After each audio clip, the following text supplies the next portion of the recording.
누가복음 8장을 보시겠습니다. 누가복음 8장 1절부터 3절까지입니다. 누가복음 8장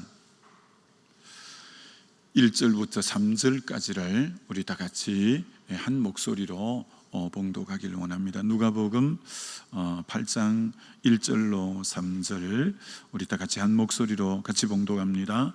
그 후에 예수께서 각 성과 마을에 두루 다니며 하나님의 나라를 선포하시며 그 복음을 전하실세 12 제자가 함께하였고 또한 악귀를 쫓아내심과 병고침을 받은 어떤 여자들 곧 7 귀신이 나간 자 막달라인이라 하는 마리아와 헤롯의 청지기 구사의 아내 요한나와 수산나와 다른 여러 여자가 함께하여 자기들의 소유로 그들을 섬기더라. 아멘.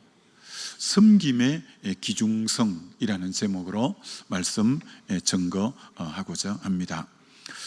예수님께서 각 성과 마을에 두루 다니면서 하나님 나라를 선포하실 때에 12 제자가 함께했다 이렇게 말씀하고, 또 두 번째는 귀신이 쫓겨나간 자들, 병을 고침받은 많은 분들도 함께 예수님과 함께 이제 예수님을 뒤쫓았다 그렇게 말씀하고 있습니다. 그렇습니다. 우리 주님은 하나님 나라를 세워갈 때 혼자 하신 것이 아니라 귀한 동력자들과 함께 언제나 사역해 가신 것을 우리가 보게 됩니다. 그런데 오늘 병고침을 받고 또 귀신이 쫓겨나간 여러 사람들이 있는데 그 중에 7 귀신이 나간 막달라 마리아와 하면서 이름을 명시하고 있습니다. 정말 이 막달라 마리아가 오늘 주님과의 사역에 귀신이 쫓겨나가고부터 늘 주님과 이렇게 사역에 동행한 모습들이 성경에 많이 나옵니다. 7 귀신이 나갔다 이렇게 말하는데 귀신을 성경에 귀신 얘기가 얼마나 많습니까? 근데 귀신 얘기는 언제나 복수로 나온다는 거죠. 복수로.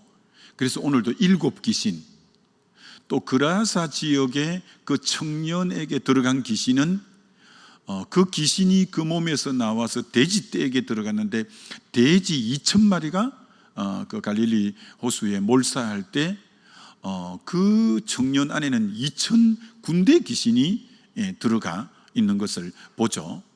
이처럼 귀신은 언제나 복수로 말을 하는 겁니다.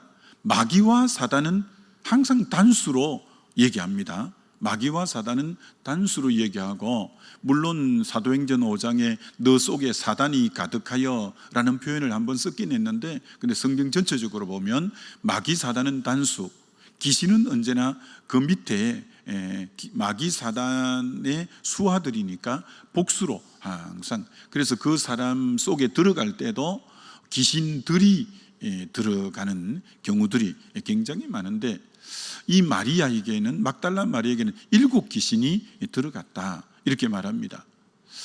7 귀신이 숫자적으로 7이라는 말인지, 이들 속에 7이 완전 숫자라서 정말 많은 귀신들에게 장악됐다는 뜻인지 학자들은 두 가지로 다 보고 있습니다.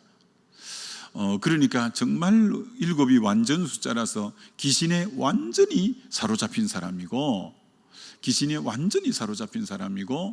여러분, 귀신에 완전히 사로잡혔으니 우리가 옛날에 그런 사람을 보고 이 여자니까 미친 여자라고 동네 사람에게는 손가락질을 받는 그런 여인이었죠. 저 미친 여자 봐라, 미친 여자 봐라.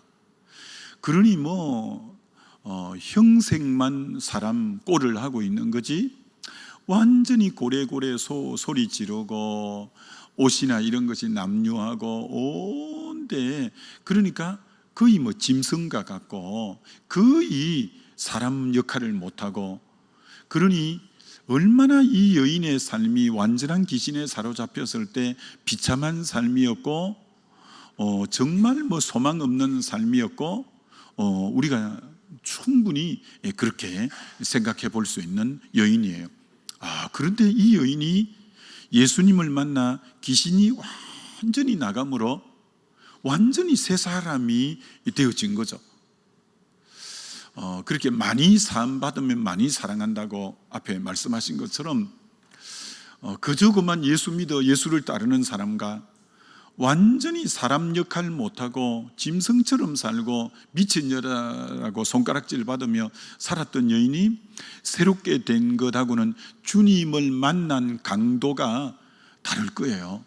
이 여인은 조금 뒤에 말씀드리겠지만 평생을 주를 위해 자신을 드리고 헌신하는 그런 삶을 살 수밖에 없는, 왜?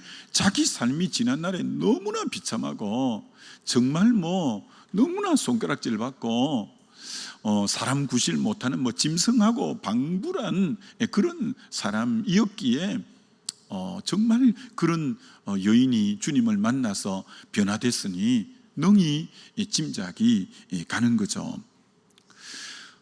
그래서 사실 성경적으로는 거의 서너 번밖에 이 여인의 이름이 막달라 마리아라고 나오는 이름은 3번 정도밖에 나오진 않아요. 근데 그 3번 중에 하나가 이 부분이에요. 그리고 2번이 굉장히 인상적일 때 이 여인의 이름이 나타난다는 거예요.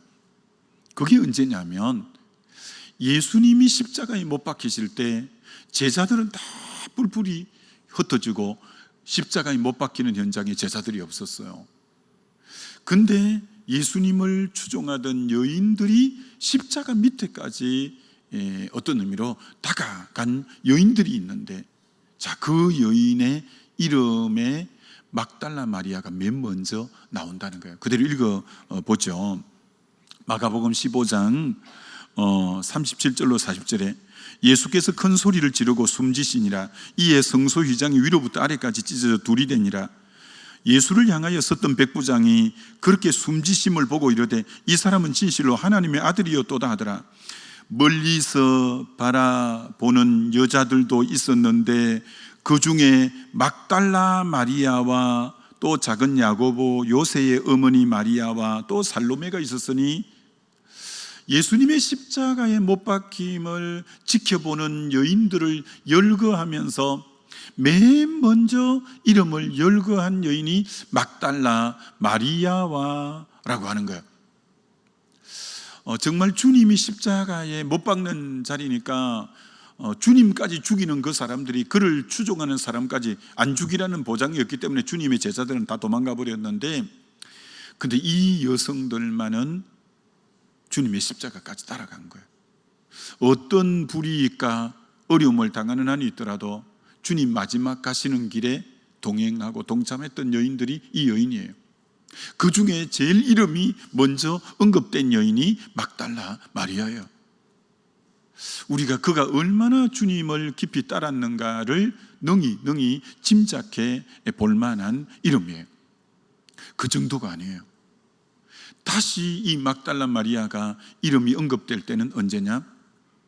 드디어 주님이 십자가에 못 박혀서 장사 지낸 바 되었고 사흘 만에 새벽 일찍 어둠이 그치기도 전에 부활하셨는데, 그 주님의 부활을 가장 먼저 목격하고 부활하신 주님이 제일 먼저 만나주신 사람이 막달라 마리아라는 거예요. 그것을 먼저 읽어보면 마가복음 16장 9절, 예수께서 안식 후 첫날 이른 아침에 살아나신 후 전에 7 귀신을 쫓아내어 주신 막달라 마리아에게 먼저 보이시니, 그러니까 주님의 제자들을 먼저 제자들에게 부활의 소식을 전한 사람이 마리아입니다. 그러니까 제자들은 무덤 현장에 와보지도 않았어요. 예수님의 어머니나 육신의 형제들도 와보지도 않았어요. 아직 이른 새벽 어둑어둑할 때 무덤에 간 여인이 막달라 마리아라는 거예요. 주님이 부활하신 모습을 제일 먼저 보여준 자가 막달라 마리아라는 거예요. 이것은 우리에게 굉장히 깊은 메시지입니다. 주님은 제자라고 자신을 먼저 나타내 보여주는 것이 아니라는 거예요. 주님은 육신의 어머니도 계시고 육신의 형제들도 계셨지만 육신의 형제들이라고, 육신의 가족이라고 먼저 자신을 나타내지 않아요. 사회적인 덕망이 높은 사람들에게 자신의 모습을 나타내지 않았어요. 이런 부활은 예수님의 3년의 공생애 가운데 가장 핵심이고 클라이막스죠. 여러분, 십자가는, 부활이 없는 십자가는 아무것도 아니에요. 부활장 고린도서 15장 이렇게 말하잖아요. 주님이 다시 살아나지 못했다면 너희가 여전히 죄 가운데 있었을 것이요, 너희 믿음은 헛것이요. 이런 부활이 없었다면 우리 죄가 용서 못 받는 거예요. 우리의 믿음은 헛것이에요. 너희가 세상에서 제일 불쌍한 자리라, 부활 못했다면.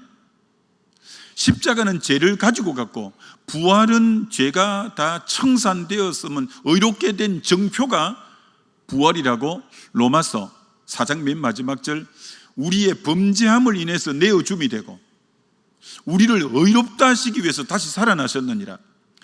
십자가는 우리 범죄 때문에 십자가에 내어줌이 되었고, 의롭다는 것을 확정하는 게 부활이라고 말했거든요. 근데 부활이 없다면 십자가의 효력은 없는 거예요. 죄를 이기고 사망을 이기고 사단을 이기고 부활하신 것이기 때문에 부활이 모든 복음의 결정체가 부활이죠.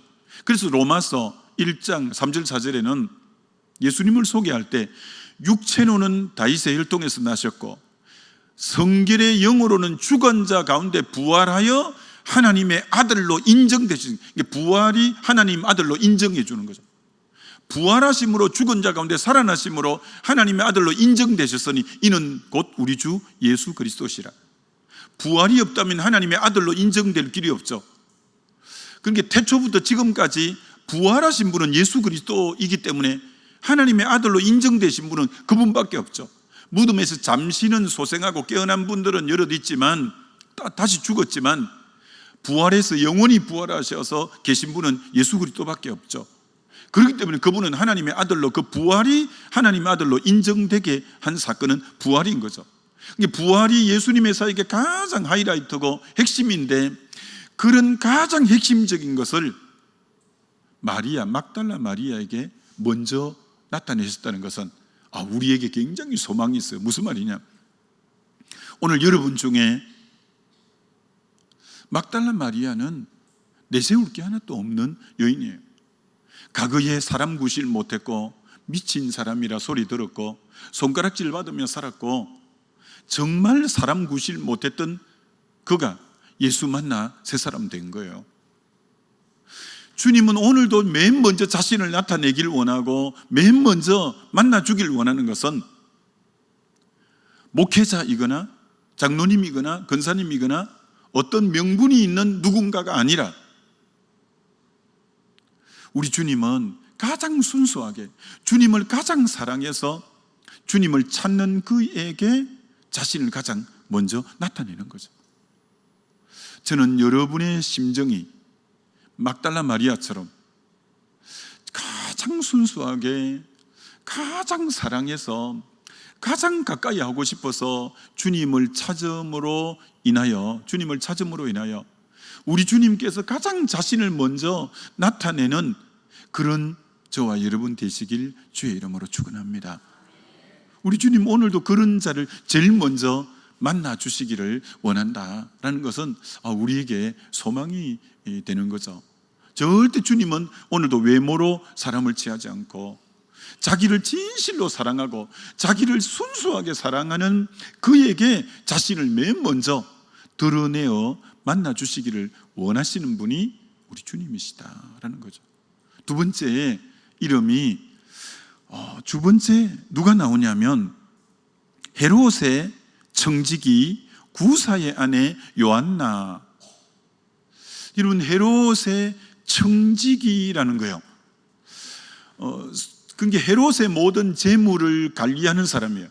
여러분이 입장 바꿔 생각해 보셔요. 여러분의 재물을 위탁해서 맡길 청지기는 가장 신임하고 가장 믿을 수 있는 사람을 여러분 재산을 내맡기겠죠. 헤롯은 너무너무 재산이 많은데 그 모든 재산을 맡은 사람, 구사라는 사람의 아내이니까 정치적 어떤 권력적인 면에도 배우가 아주 막강한 사람일 뿐 아니라 그 많은 재산을 맡은 자로 물질적으로도 풍요했을 것으로, 왜 그 맨 뒤에 3절 끝에 자기 소유로 주님을 섬겼다고 할 때 소유도 많은 여인이었을 거라고 능히 추정이 되는 거죠. 이 요한나, 근데 이 요한나가 누가복음 24장 10절에 한 번 더 요한나가 나오는데, 그때 어떨 때 나오냐면은 아까 마가복음의 무덤가에서 부활하신 주님이 처음 만나 준 사람이 막달라 마리아인데, 누가복음에는 이렇게 쓰고 있는 거죠. 부활하신 주님을 만나러 간 사람이 막달라 마리아와 요한나와, 이게 요한나 이름이 두 번째로 나와요. 막달라 마리아, 그 누가복음도 동일하게 부활하신 주님을 만나러 간 사람을 마가복음은 막달라 마리아만 써놨는데, 이 누가복음에는 막달라 마리아와 이 요한나와, 요한나 역시 부활하신 주님의 모습을 그렇게 만나러 갈 정도로 아주 믿음이 대단했던 여인인 것을 보게 되죠. 세 번째가 수산나라고 나오는데, 수산나는 성경 전체적으로 여기밖에 이름이 안 나와서 이분에 대해서는 알려진 바가 없어서 여러 참고되는 책들을 보니까 설만 있는 거예요. 설.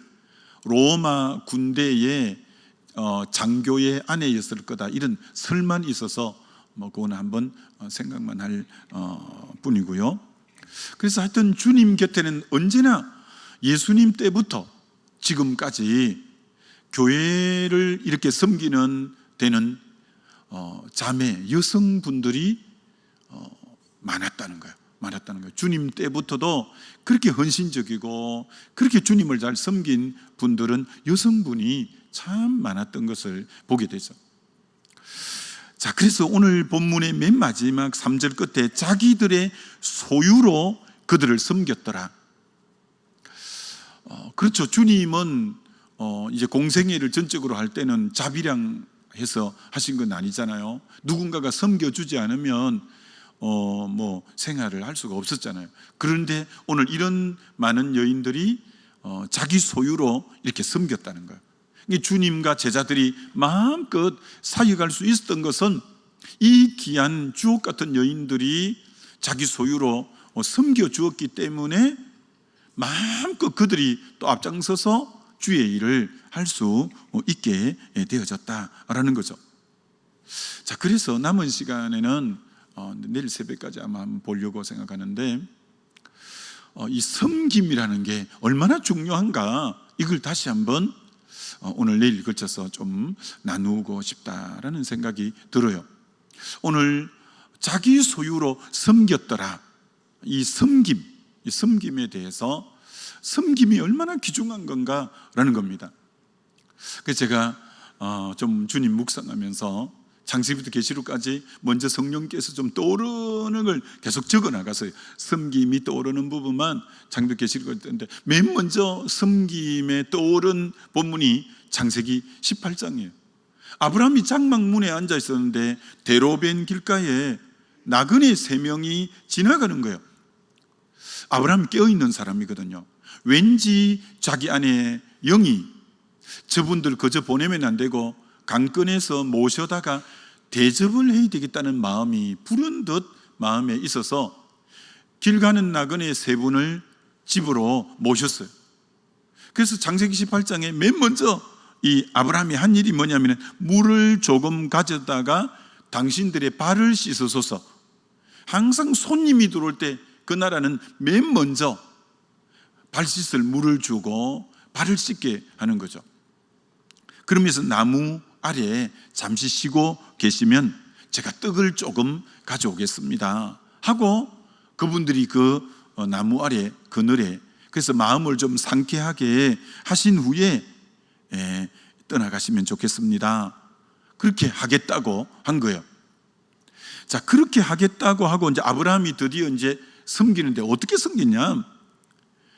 고운 가루 세서아로, 제일 좋은 고운 가루 세서아로 사라 자기 아내에게 반죽하여 떡을 만들라고 먼저 하는 거. 제일 좋은 가루 세서아로 떡을 만들었고요. 그 다음 하인들에게는 가축대에 있는 곳에 가서 기름지고 좋은 송아지를 잡아 하인들에게 주니 하인들이 급히 요리한지라.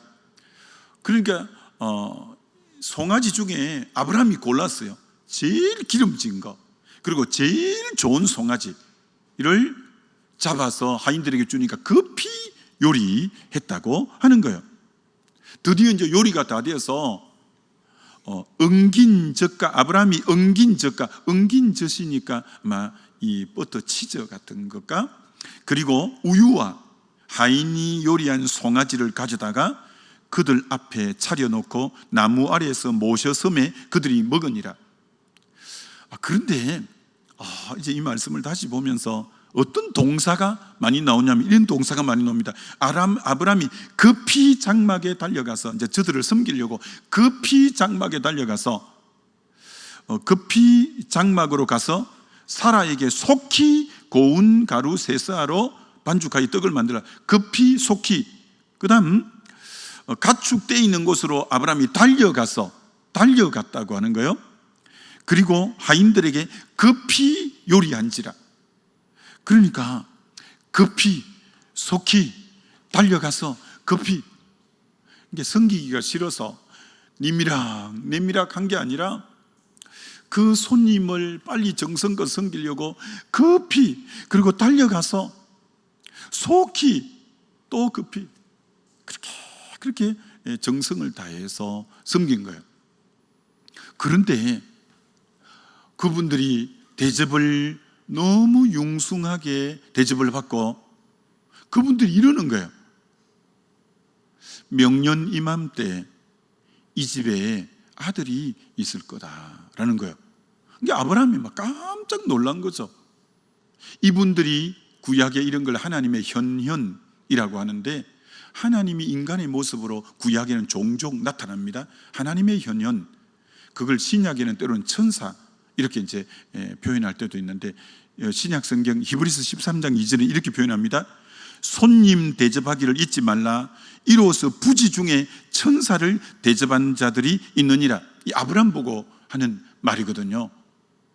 그러니까 손님 대접하기를 잊지 말라. 이로써 부지 중에, 이런 부지 중에가 무슨 뜻이에요? 아니 불자 알지자, 알지 못하는 가운데 천사라고 생각 안 했는데, 이분들이 하나님이 보낸 현현 천사라고 생각 안 하고 섬겼는데, 부지 중에 알지 못하고 섬겼는데 천사였던 거예요.